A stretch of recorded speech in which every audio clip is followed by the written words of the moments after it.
समोर या, समोर बसून घ्या. स्टेज समोर घ्या, खाली बघा, समोर चला, चला पाठी मागं, चला पाठी मागं. अरे बाबा खाली बसा ना, बाबा खाली बसा ना. समोरच्या खाली बसा, मैदानामध्ये समोर या, पाठी मागं जागा. मनोज दादा जरांगे पाटलांचं स्वागत महाजवळ नगरमध्ये झालेलं आहे.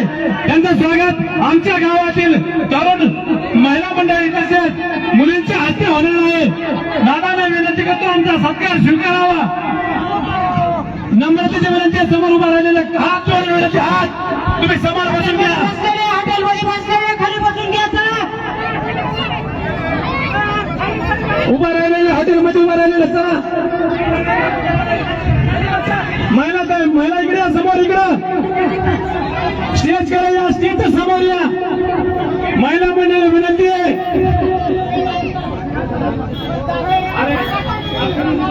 पुरुष मंडळी खाली बसून घ्या. हॉटेलमधले पुरुष मंडळी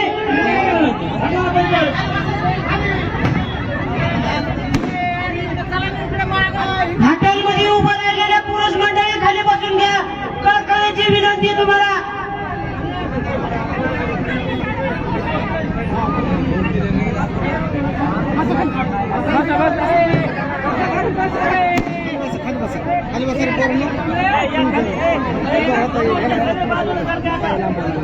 काय प्रॉब्लेम खाली भैया खाली बस खाली बस. हॅलो, सर्वांना विनंती आहे, स्टेजवर कुणी येणार नाही. सर्व उपस्थित लोकांना विनंती आहे, बसून घ्या. स्टेजच्या समोर जागा उपलब्ध आहे, बसून घ्या.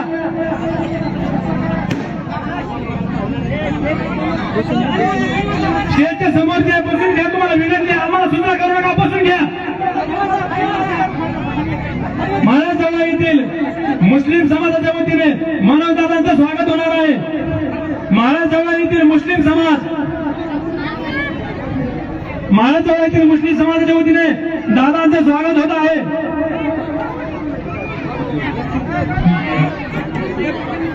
सत्कार झाले की लगेच खाली जायचंय.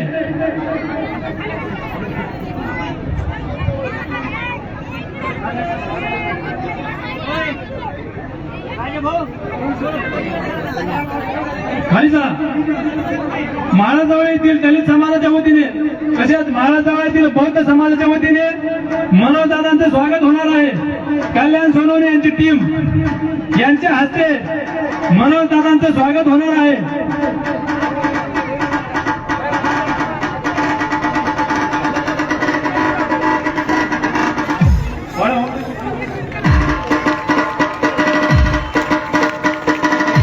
सर्वांनी जोरदार टाळ्यांनी स्वागत करायचंय. मनोज दादा तुम आगे बढ़ो, मनोज दादा तुम आगे बढ़ो. ये एक मराठा, ये एक मराठा. मनोज जरांगे पाटील तुम आगे बढ़ो, मनोज जरांगे पाटील तुम आगे बढ़ो. सेल्फी काढायचं नाही, कुणीही सेल्फी काढायचं नाही. लवकर खाली होते स्टेजच्या समोर यायचे, समोर पाठीमागे उभे राहिले, समोर यायचे. मातक समाजाच्या वतीने देखील मनोज दादा जरांगे पाटलांचं स्वागत होणार आहे. महाराजजवळ येथील मातक समाजाच्या वतीने देखील अनोखं स्वागत आमच्या महाराजजवळ नगरीमध्ये. दादा, मराठा समाज सोडता असंख्य बहुसंख्य समाज आहे, इतर ओबीसी समाज आहे, सर्व समाज इथं तुमच्या या आगमनाला दाखल झालेला आहे. मातक समाजाच्या वतीने देखील तुमचं स्वागत होणार आहे. बौद्ध समाजाच्या वतीने देखील तुमचं स्वागत होणार आहे. महाराजजवळ येथील बौद्ध समाज, महाराजजवळ येथील मातक समाज, महाराजजवळ येथील मुस्लिम समाज या सर्वांच्या वतीने मनोज दादांचं स्वागत. सर्व एकत्र जोरदार टाळ्यांनी स्वागत करायचं आहे.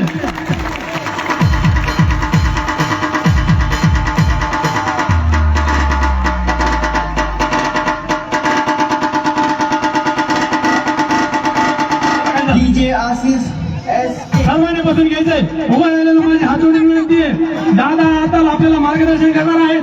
सर्वांना उपस्थित मागे बसलेले उभा राहिलेले सगळ्यांनी बसून घ्या. महिला मंडळाला जागा ठेवा. बसून घ्यायचे सर्वांनी.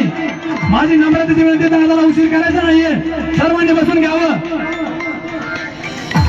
आता लगेच आपल्या समाजाचे धन्यवाद. आपल्या समाजासाठी गेली 6 महिने अतोनात कसं अन्नाचा पाणी अन्न पाणी न घेता अखंड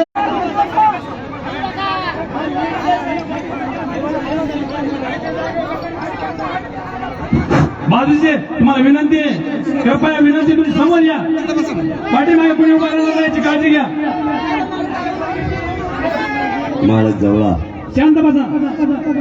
गावातील जन्मलेल्या माझ्या सर्व मानवांना माझा मानाचा जय श्री. आता ऊन खूप झालंय, परंतु ऊन सहन करावं लागणार आहे. पोरं जर सुखात सावलीत बसवायची असली तर त्यांना आरक्षण देण्यासाठी उन्हाचे घाव आपल्याला सोसावेच लागणार आहे.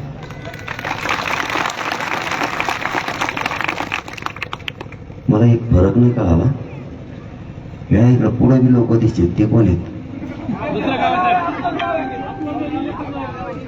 मग इथं एक आणि तिथं एक, हे काय खाल्लं वर याच्यात बी एक. आता खालचे आणि वरचे सगळे एक झालेत ना. तसं तर काही नाही ना. मग काय नाही, आपण मुळाच पिंपळगावचे ना, माळच जवळ. आणि हे काय, आणि मग मी काय नाव घेतलं? म्हणजे मी त्यांना घुमितो, तुम्ही मला घुमिता काय? मी त्यांना सुधरून देणार, तुम्ही मला सुधरून देणार.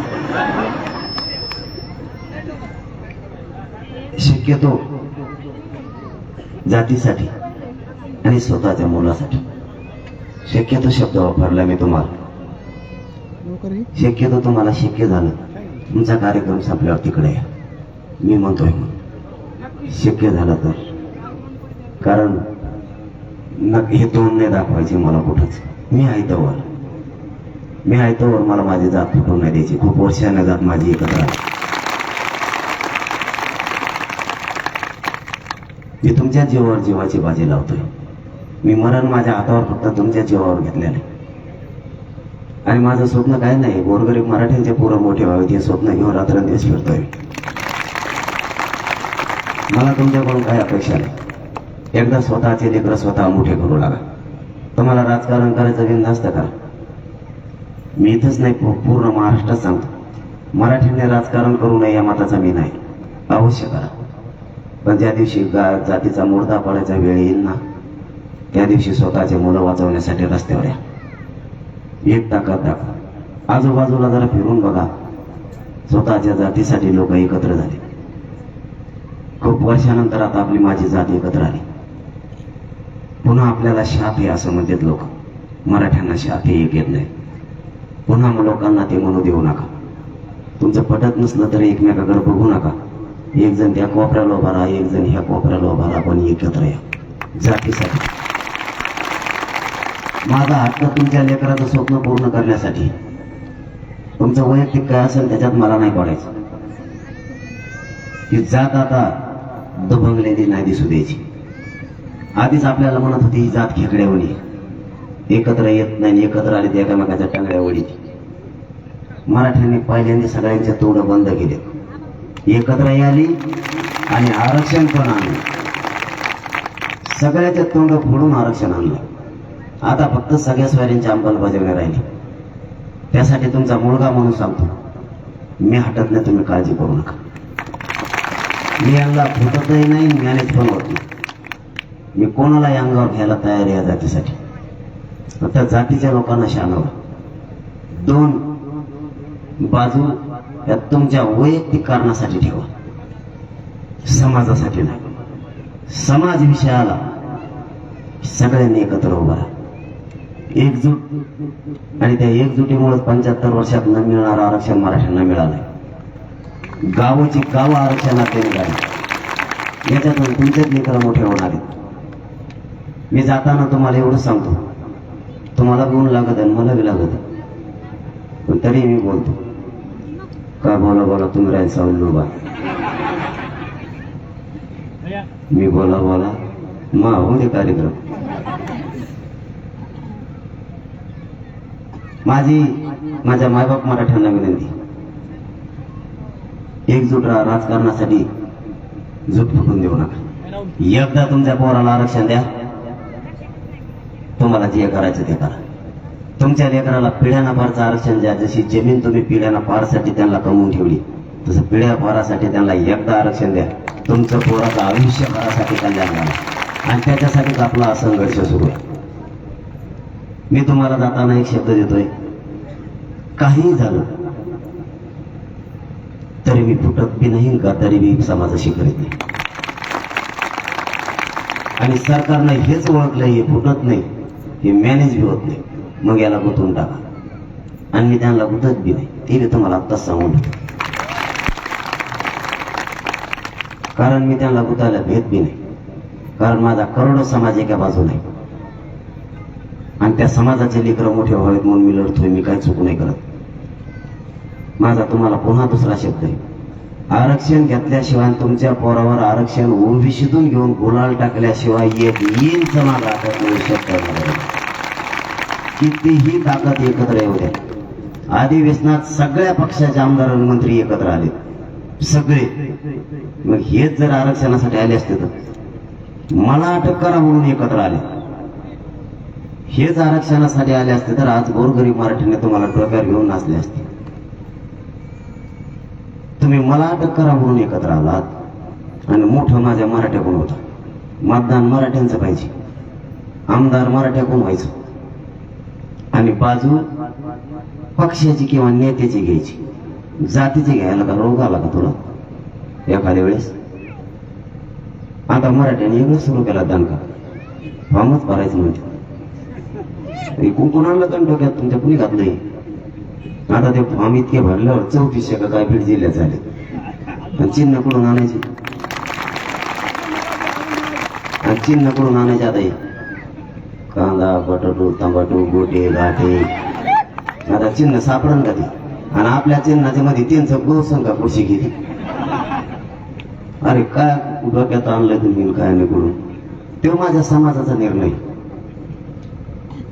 कारण मी काय समाजाचा मालक नाही, समाज माझा मालक. मी निमित्त म्हणून काम करतो, तुमचा मुलगा म्हणून काम करतो फक्त. आणि शेवटपर्यंत ज्या समाजाला मायबाप म्हणला त्याच्याशी मरेपर्यंत गद्दारी करणार नाही, हा शब्द आहे माझा. फक्त एकजूट फुटून देऊ नका, एकजूट राहा. ज्या वेळेस हाक मारतील मराठी त्यावेळेस पुन्हा ताकदीने एकत्र या. आंतरवाली सारखा पुन्हा एकत्र यायची वेळ आली तर आता ते 2 कोटीने, आता या 4 ते 5 कोटी. मराठ्यांची शक्ती काय असती हे पुन्हा एकदा जगाला दाखवू. मला वाटत नाही तशी गरज पडेल, पण लईच वळवळ करायला लागले तर एकत्र यावं लागणार आहे. सगळे कामं सोडून गावची गावं झाडून पुसून आणा. बघू, आपण बघायला सुरुवात केली 800-900 एकर. आता जाऊ दे म्हणलं, आपल्याच 200 किलोमीटर लोक बसले पाहिजे, कोणाला जागा नाही पडली पाहिजे. कारण शक्तीशिवाय आपले लेकर मोठे होत नाही. कारण लई आणखी खूप कार्यक्रम घ्यायचे, तुम्हाला शब्द येईल, विश्वास पण आहे आणि मलाही तुमचा विश्वास आहे. कारण माझं कुटुंब बाजूला सारून मी तुम्हाला मायबाप मानल्या नाही आणि तुम्ही मला काही कमी माया दिलेली नाही. तुमच्या लेकरावर आरक्षणाचा गोलाल टाकल्याशिवाय एक इंच हटत नाही, त्याची काळजी करू नका. आरक्षण घ्यायचं ते पण ओबीसीतूनच, त्याच्याशिवाय सुट्टी नाही. आता एक शेवटचा प्रश्न थांबतो. मुख्यमंत्र्यांचं म्हणणं आहे 10% आरक्षण आम्ही दिलं आणि देवेंद्र फडणवीसचं सुद्धा म्हणलं मराठा ते आरक्षण दिल्यामुळं खुशी. आणि मी म्हणतो नाही, तुमचं एक मतानं मत सांगा, तुम्हाला ते दिलेलं आरक्षण खुश आहे तुम्ही? आणि मग ते कशावर म्हणतो?